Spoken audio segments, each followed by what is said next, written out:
Hey, Battle Bill here with another video, and today we're going to be jumping into some Master League Go Battle League battles. Yes, Season 1 has progressed to the point of reaching the Master League battle section, and boy, have I had a hard time getting a decent clip together to show to you guys. So I wouldn't have minded posting losses and just essentially walking you through those battles and explaining where I lost and whatnot, but the issue was I was having a hard time just picking a 3 to settle on. I've been kind of jumbling between the same 12 to 14 Master League Pokemon, probably the same ones you guys are jumping between, and every 3 I put together, I guess I just haven't been having patience, because I would put together a 3, I would lose a lead, get frustrated, the team would look like it had an obvious weakness, and then maybe another battle or 2 later, I would change the team and I wouldn't even put together a set of 5. So let me know in the comment section if you kind of want me to record my struggles and talk through them, because I'm debating it, especially if Master League continues this way, but it frustrates me because I'm just not a good loser. Honestly, Great League's my favorite league, but at the end of the day, I want to be good at Great League, I want to be good at Master League, I want to be good at Ultra League, I want to be the very best at every league. So me going through the struggle right now, I'm not the happiest with, but we're going to look through some battles. I finally was able to settle on a 3, and I have a decent clip here. My rank has tanked, unfortunately. Before this video, actually, Niantic released the leaderboards for Go Battle League, and I just barely made the top 500, and now the next day later, because of these Master League battles, I'm officially off the leaderboard. So I'm going to be working on getting myself there, because that's just extra motivation at this point. I want to be, like I said, the best of the best. I want to bring you the best content, but I also want to be the best PvPer. And there are some amazing PvPers out there. I just did FP Sticks tournament, and Koft and Marto Galade, I'm sorry if I'm butchering the names, they just wrecked it in the Voyager Cup. They did really well. Congrats to Koft on that. I'm going to have a video. My next video is going to be my playthrough. I won't say how I did. I was pretty happy though. But that'll be tomorrow's video. Today I'm going to take you through some Master League Go Battle League battles, and you can watch some of my struggle here. So let's look at this first battle. The team I've essentially settled on is Swampert, Melmetal, and Togekiss. So in this first battle, I'm going up against Bullwagon, and I'm leading with Swampert, and he leads with Melmetal. That's something I've been noticing a lot more this time around versus preseason. Everybody's leading Melmetal. I just finally was able to finish making my Melmetal, so I'm excited to use it. I didn't have one during preseason. I had a 98, but I never got the candies, and that was my own fault because I have a mystery box, so I don't know why I was slacking on that. Excuse me. Regardless, my Melmetal's finally made, so I'm using it on this team. I just landed that Earthquake, and now he's going for his charge move. A lot of the times the Melmetals are expecting you to bait when you come in with something like Swampert. And Swampert I do want to highlight in this video because you usually see it doing really well in Great League and Ultra League, and it's like a super meta mon in Ultra League.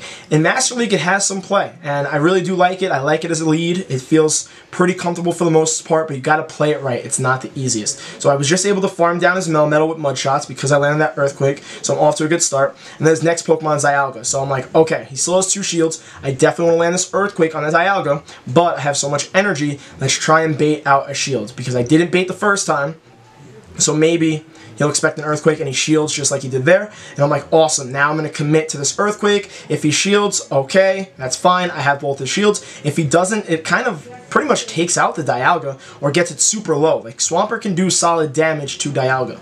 He decides to shield it, and now he's just going to Dragon Breath my Swampert down. But this situation's okay. I have Melmetal, who can do superpowers and deal solid damage to the Dialga, and I also have Togekiss in the back, who will do some really good damage against his Dialga too. So I'm not feeling too bad yet. The charge moves his Dialgas are going to throw are going to be not very effective, like that Iron Head, and that's the main reason why I brought in Melmetal instead of Togekiss, because I didn't want to have to use the shield. He brings in Metagross, and I can't swap in Togekiss, because that's a horrible matchup for my Togekiss. So I'm like, let me leave that in the back. That'll deal with Dialga later. I'm overcharging because Superpower nerfs your Melmetal, so you got to be careful to lower the attack and the defense of it. So what you really want to do when you're using a Melmetal is you want to gather a bunch of energy and throw the moves back to back. So I'm throwing the second superpower here. Notice how it did less damage than the first one, and I'm like debating to myself, I don't want to throw another superpower because it's going to get my defense and attack even lower. So let me throw in Togekiss to kind of eat this Meteor Mash, which wasn't the best idea. It's going to essentially take out the Togekiss because it's a strong move and it's super effective. And I was hoping I could do maybe enough charms, and I wasn't able to. He farms down my Togekiss. I bring in Melmetal, and he's at another charge move. So I'm like, alright, at this point, I have to use the shields. And honestly, I kind of just regret making that move. I shouldn't have made that play. It's what's going to end up costing me this match. He takes out his Metagross, Dialga comes in. I'm going for the superpowers now because I have a bunch of energy stored up in my Melmetal. But what I probably should have done there was just continue to throw the superpowers even though they were weakened. Let him essentially throw his Meteor Mash, and I'd just use my shield there, and let my Melmetal essentially take out his Metagross, and then have Togekiss for Dialga in the back. But I don't know, as I get used to a new team, you make mistakes like that, unfortunately. But the main thing is to learn from them. I take down his Dialga, and at this point, I was so close to that superpower. My defense was lowered, those bullet punches did just enough, and his Metagross is able to quick move me down and end that match. So I'm like, alright. I don't see any obvious flaws. I think that loss is more of a mistake on my part, and I could have had it. So I'm going to stick with this team of 3. I like this team of 3. So let's play out the set and see how it goes. This next battle is against Tyram 0008. And as we get into the battle, I'm again leading with Swampert. He brings in Dialga. So I'm like, okay, this matchup, super bait dependent. You want to charge up to the Earthquake. You want to debate if you think they're going to shield it or not, and you have to shield whatever charge move his Dialga is going to throw. The Iron Heads are resisted, but they'll still do enough plus the Dragon Breath to take out a Swampert. So here I'm going for the bait. I land the bait, luckily. I get his shield, and I'm thinking to myself, okay, do I bait twice, or do I go for the Earthquake here? He throws his Iron Head here. I have to shield. I don't have a choice if I want to get out this energy. Oh, he actually goes for a Draco Meteor here. So I'm like, huh, that's fascinating. He swaps out, and now I'm thinking to myself, okay, Snorlax. I have Melmetal in the back, but again, those superpowers are going to start nerfing my Melmetal. So let's get a little bit of chip damage on the Snorlax, and let's swap out my Swampert here and now bring in the Melmetal. So now I'm just sitting here waiting to see whatever he's going to do. You really don't want to throw the charge move first when you're using a Melmetal, because when you throw superpower, or at least you don't want to throw a charge move first when you're going to use superpower, because you're going to nerf your defense. And that body slam, as much as it's resisted, will start to do a little bit more damage. And if he gets to an Earthquake or a superpower, because Snorlax has that move also, that's going to deal super effective and essentially take out a weakened Melmetal. So I had to be careful. I charged up 2 of them. Throw in there, gets a shield. I should have debated possibly baiting and throwing the Rock Slide, so I didn't end up nerfing myself. Again, that's something I'm learning, getting used to this team and using. I go for another superpower. It does a decent chunk, and I'm like, okay, can I get to another superpower? At that point, I wasn't sure if I nerfed myself so much. Maybe I could have gone for the Rock Slide, but I just nerfed myself twice, so I didn't really want to take any chances. I was trying to play as cautious as possible. I wasn't taking any chances. Trying to play as cautious as possible. So I go for another superpower here. It lands. It takes out the Snorlax. But now my Melmetal is super weakened, super nerfed. So my goal is to see what he brings in and take Melmetal out, because I don't want to go to waste. It still has a bunch of health. So I bring in my Togekiss against his Giratina, and I feel kind of safe, not super safe, because I don't have any shields, but Togekiss will do solid damage with Charm against his Giratina, and it will do solid damage with Charm against his Dialga, even though it's only neutral damage, because Dialga is also Steel. So I'm like, alright, let's get to this charge move. Maybe he'll think it's a Flamethrower. Actually, I don't remember at this point if he had a shield or not. No, he didn't have any shields. But I was like, you know what? Let me just get to this and do as much chip damage as possible. I don't want him to get to an Iron Head, and then I wasted Togekiss's energy. So now he's going to throw his Iron Head here, and his Dialga is almost taken out. He decides to undercharge, essentially. I think he wanted to get in as much farming as he possibly could, because Iron Head's super effective. It would typically take out the Togekiss in one shot at most health ranges. But he wasn't able to take out my Swampert as it came in, and I was able to farm down his Dialga, so now I'm throwing this Earthquake against his Giratina, and that almost takes him out, so I'm like, I'm not taking any chances. Bring in Melmetal before he gets up any energy, and go for this Rock Slide right away. This Rock Slide will be enough to take out the Dialga, and you'll see I just beat a pretty meta team with Swampert, Melmetal, and Togekiss. I mean, they're also pretty meta. Melmetal's super meta. I feel like it's more meta during Season 1 than it was in preseason. Let me know if you agree, disagree in the comments. But yeah, I just faced a team that had, what, Giratina, it had Dialga, and it had Snorlax. Very meta team, and I was able to pull out that win, which was big. Now, we move into this next battle. It's going to be against Jumbo Monica. 0-1. And I'm going to continue with the Swampert lead. Let me know what threes you guys have been running in Master League. I'm still trying to play around with things. I definitely don't want to use anything too off meta. I don't want my rank going any further down. I'm very dissatisfied with myself. We also have the Go Battle Day with Marrow tomorrow, so I'm super excited for that. That's 100 battles right there. That can either help my rank a bunch or completely knock it out. So, you know, wish me the best. But here I just bring in my Togekiss. He swapped in a Dragonite. The Togekiss on Swampert matchup's a little different in Master League because Togekiss maxes out higher than Swampert does. And when I say different than how it is in Ultra League. Depending on shielding, Togekiss can take that matchup from Swampert with like the charms and throwing the charge moves. So I was surprised when he swapped out his Togekiss, but I appreciate it because then he brought in a Dragonite and I was able to take that out easily with my Togekiss. And now I'm going for this Ancient Power against his Melmetal. He shields. I'm assuming he was worried it was a Flamethrower, so I'm like, awesome, let me get that shield. I'm off to a very good start. And at this point, I'm just trying to do as much charm. Hopefully I can get to another charge move. But these charms, you'll see, literally do nothing against a Melmetal. Melmetal handles Togekiss pretty well. He's throwing a Rock Slide here, but he definitely overcharged because he knew he was in such a good situation. So I got to play this carefully. I bring in Swampert. I clicked a little slow on my charge move. He's definitely going for a superpower here. Oh no, he's going for a Rock Slide there. He wants to bait and get that last shield. That was smart because he knew I had to shield. If he goes for a superpower, it's going to take out my Swampert, so I didn't have a choice but to shield, so that was smart. And I throw my Hydro Cannon right away, and I'm pretty sure that's the rest of his energy. I'm thankful he ended up shielding that because now that essentially was another bait that my Swampert landed, and he brings in his Togekiss, which means I can get that Earthquake off on his Melmetal later. I bring in my Melmetal, and this match is essentially GG from here. All I need to do is make sure I charge appropriately and I don't let this Togekiss land a Flamethrower, which is going to be difficult for it because Charm charges so slowly. Here comes that first Flamethrower, and I obviously shield it. I'm over farming. I'm going for a couple Rock Slides, and at this point I had thought to myself that Rock Slide would take out the Togekiss, which is why I over farmed so much. So I was going to throw the Rock Slide and then superpower his Melmetal in the back. It doesn't, so I'm like, alright, I gotta farm up a little bit more.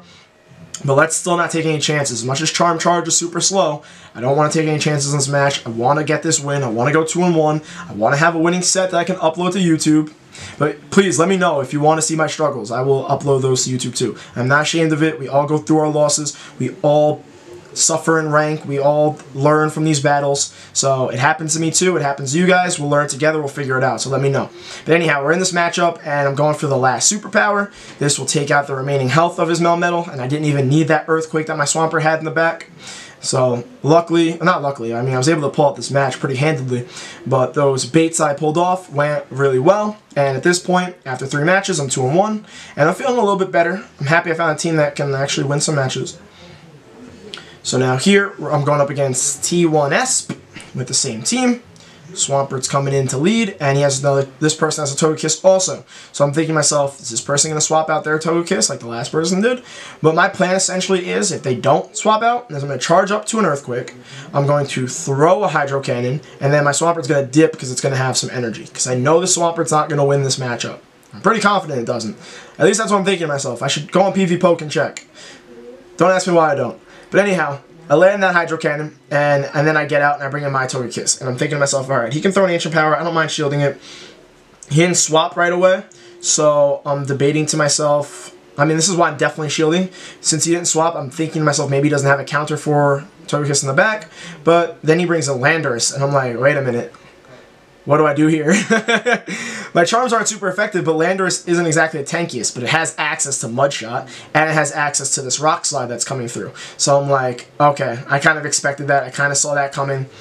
So his Landorus essentially did counter my Togekiss. I have been seeing some people running Outrage on their Landorus instead of Rock Slide to deal with like the Giratinas, so that Outrage is super effective. But I can't argue the logic there, but Rock Slide definitely helps to deal with Togekisses. It really depends on whatever you're seeing more of. And at this point, we're lagging. We're lagging super hard. I just got into a Hydro Cannon, and I'm like, did I land this Hydro Cannon? And I see the health go from yellow to green. I was super confused. And I'm like, did he shield it? He didn't shield it, so that means that Landorus must be dead. It was just a visual glitch. And here we have Giratina on my Melmetal, and he has 2 shields, and I have 1 shield, and I'm happy I shielded that Shadow Ball, but I don't have much of a chance now in this match. My main counter for his Giratina is my Togekiss, and that's already out. These rock slides will add up, but the issue was I didn't get any of his shields at any point. So this Giratina with 2 shields will essentially take out what's left of my team, which is a Melmetal and the Swampert. So overall, I kind of chalked that one up to losing lead and then not having the advantage. I was kind of hoping he would do what the last guy did and switch out, because if he would have brought in his Giratina, then I could have countered it with my Togekiss, but these matches are bound to happen. I'm going for a rock slide here. I'm seeing how close I can make this match, because in the back of my mind, I'm like, maybe I have a chance. That Landorus has to be practically dead, because that Hydro Cannon definitely went through. So I need to focus on taking down this Giratina. So I'm like, how many rock slides can I get to before he gets to another Shadow Ball or Ominous Wind? So I throw this rock slide, it lands, but he still has 1 shield. He's definitely going for Ominous Wind here, and my Swampert's practically down for the count. I'm going to have enough health and energy to get to another Hydro Cannon, which would be enough to take it out, but he has the shield. But so I'm going for this Hydro Cannon, but the issue is my health is so little, all he needs is an Ominous Wind to essentially win this. So I'm like, is there any chance I can win this race? Is there any chance I can win this race? And I can't win this race. So he gets this Ominous Wind here. It's going to take the match. And I don't really mind it. Nothing really overpowered my team. Again, like I said, I chalked this up to essentially losing lead. But it was a good match overall. I really love that Landorus Spice. I have a 98 IV Landorus I'm debating making, but I don't have the rare candies or the Landorus candies for it, because I actually just finished making a Landorus for Ultra League. So when that comes back around, I'm going to definitely test that out, have a video on that. But here we go into the 5th and final match. It's against Al Brown 77, and I'm 2-2, and I'm really hoping that I can go 3-2, so I can try and show off this team. I was going to put out this video either way regardless. And here we have a matchup, Swampert on Machamp. And I know this is not a good situation for me. My Hydro Cannons will do solid damage as Machamp, but one thing is he has shields, and two things, that's not great grammar. But the other issue is his counters do way more damage than my mud shots are doing. So he lets a Hydro Cannon go through, it does a little bit more than half, and I'm like, let me try and catch one of these cross chops. And I'm like, perfect. I swapped in my Togekiss, he overfarmed to kind of bit him in the butt. This cross chop is coming through. And my Togekiss would essentially annihilate the Machamp, but he swaps out and he brings in Snorlax. And I'm like, Snorlax isn't exactly a counter for Togekiss. So I'm thinking to myself, what else does he have in the back? I know my Togekiss can handle his Machamp, and Togekiss will win out this matchup against his Snorlax. He's going to throw this Body Slam here. And I probably should have committed 2 shields, just knowing that his main counter for a Togekiss was a Snorlax, which isn't really a counter. But I was like, let's just play this like shield for shield, because I lost out in that last match because he had 2 shields while I still had none, and that was an issue. I land this Flamethrower. He's going for another charge move, and I don't think I shielded this. I mean, obviously we're going to wait and find out, because I barely survived the Body Slam. Yeah, I just barely survived it. And I know his licks do less than my charms do. So I'm able to keep switch advantage, and we're still even on shields. So I'm still kind of happy with the situation. He brings in his own Togekiss, so I'm like, okay, that makes sense. But I'm like, alright, this is perfect. I bring in my Melmetal. I know he still has that Machamp in the back, which will put in work, and my Swampert's almost dead. So I gotta be really careful how I get my energy and how I throw my energy. He brings his Machamp in, so I go for the immediate swap into my Swampert. He throws a Cross Chop here, and now I have to really be thinking how I want to play this out. We both have 2 shields, but those counters are going to continue to put in work. I'm going for these Hydro Cannons as fast as I can. I want to get off these Hydro Cannons quickly because I want to be able to essentially get him down to no shields, so that whatever my Melmetal ends up throwing will then take down his Machamp. But then again, that depends on if he shields or not. So I'm sitting here. I decide not to shield this because I'm worried about the Togekiss's Flamethrower in the back, and I was also really hoping I can get to this last Hydro Cannon, which I just barely got to. So it turned out really well for me. I'm throwing this Hydro Cannon, waiting to see if he's going to shield. He decides to shield, so I'm like, alright, perfect. I can get some energy on my Melmetal. Those counters are going to hurt, but I'm going to throw my charge move right away. And once this takes out his Machamp, then his Togekiss can come back in, and even if he gets all the way to a Flamethrower, which he probably should be at by now, it doesn't really matter, so he decides to quit. So that ends up being the last match of the set. If you noticed anything, the background lighting in my shirt have changed. Turns out my camera battery died while I was in the middle of recording the first clip, and then by the time I charged it, I didn't really have time to finished recording this yesterday, so I'm finishing up this video now. This is a team I've kind of veered away from. I'm still figuring out Master League. My rank is not exactly the happiest with me as I try to figure this out. Dialgas are running rampant. Melmetals are running rampant. Giratina Origins are running rampant, and right now I have a team that kind of counters it, so I'll have another video on that very shortly. But again, it's very lead dependent, which, I mean, a lot of Go Battle League is. Either way, let me know what you've been running that isn't those main meta 3, because I don't have a Dialga. I can't make that team. I do have Melmetal and Giratina, but I really need myself a good IV Dialga, and I'm missing out on it. So let me know what you've been running outside of those 3, and don't forget to like, comment, subscribe. I will see you all in the next video.